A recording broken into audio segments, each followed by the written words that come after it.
विश्वास योग्य बनना है। Hallelujah, hallelujah.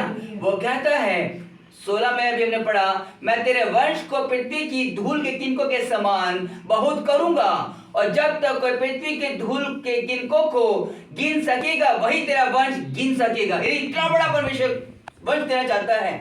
उठ, इस देश की लंबाई और चौड़ाई में चल फिर, क्योंकि मैं तुझे दूंगा। हालेलुया।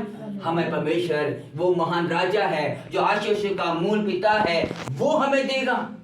वो हमारे जीवन में बुद्धि से कार्य करना चाहता है, और वचन कहता है उसकी करुणा सदा की है। हालेलुया। हम देखेंगे इसी में 15 का 1 क्या कहता है। फिर क्या हुआ, परमेश्वर का वचन हमें सिखाता है। कहता है 15 की 1 में, इन बातों के पश्चात यहोवा ये वचन दर्शन में पाकर उसके पास पहुंचा, हे इब्राहिम मत डर, तेरे ढाल और तेरा अत्यंत बड़ा प्रतिफल मैं हूं।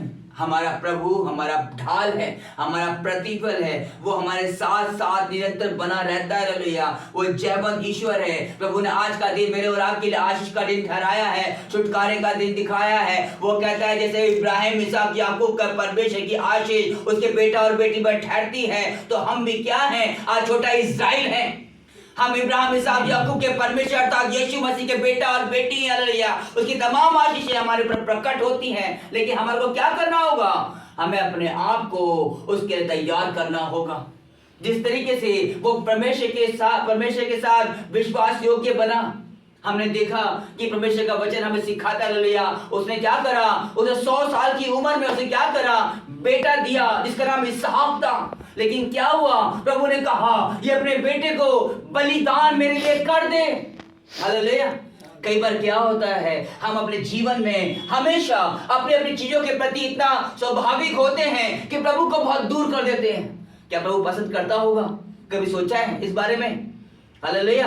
हम कहते हैं नहीं प्रभु मेरी ड्यूटी जरूरी है, प्रभु मेरे को पैसे लेने जाना है, नहीं प्रभु मेरे घर में ये काम है, नहीं प्रभु आज मेरे घर में गेस्ट आ रहे हैं। हालेलुया। और प्रभु को समय नहीं देते हैं। हम कितना समय प्रभु को देते हैं?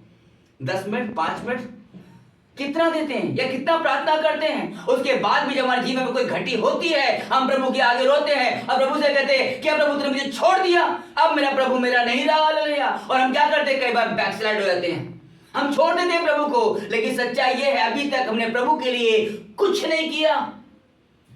हम जब बोल सकते हैं यदि हमने प्रभु के लिए कुछ करा हो? हम कहां प्रार्थना करते हैं, हम कितनी बाइबल पढ़ते हैं? वचन कहता है कि जो वचन मेरे मुंह से निकलता है उसके द्वारा तुम शुद्ध हो। अगर प्रभु के इस वचन के साथ हम संगति करेंगे तो प्रभु ही हमें शुद्ध और पवित्र ठहराएगा। वचन कहता है हालेलुया मैं पवित्र हूं तो तुम पवित्र बनो। लेकिन पवित्र बने कैसे? चारों तरफ तो अंधेरा ही अंधेरा है। हालेलुया। लेकिन इस अंधेरे में प्रभु ने एक हमें रोशनी दी है, जो हमारा यीशु मसीह हमारे साथ है। वो जयवंत प्रभु है। हालेलुया। उसका वादा है वो मुझे कभी ना छोड़ेगा और ना कभी त्यागेगा। हालेलुया। उसने क्या करा, अपनी वाइफ को नहीं बताया, इसहाक को लिया और चल गया से पर्वत पे, होरे पर्वत पे। वहां पे क्या करा उसने, प्रभु के प्रति विश्वास योग्य ठहरा। इसलिए प्रभु आपसे अपना आज मांगता है।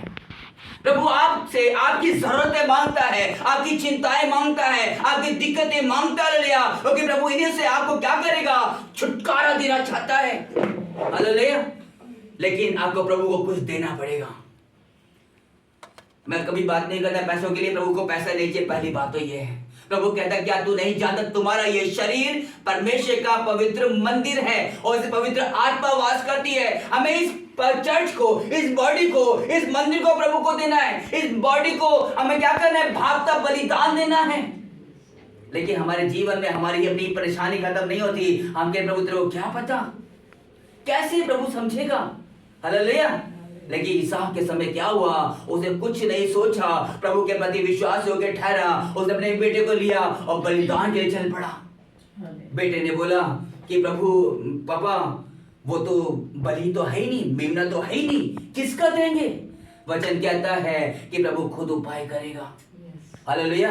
वो यहोवा ईरे है, उसका नाम उपाय करने वाला परमेश्वर है। कहता है बेटा परमेश्वर आप ही मेरा उस बात का उपाय करेगा।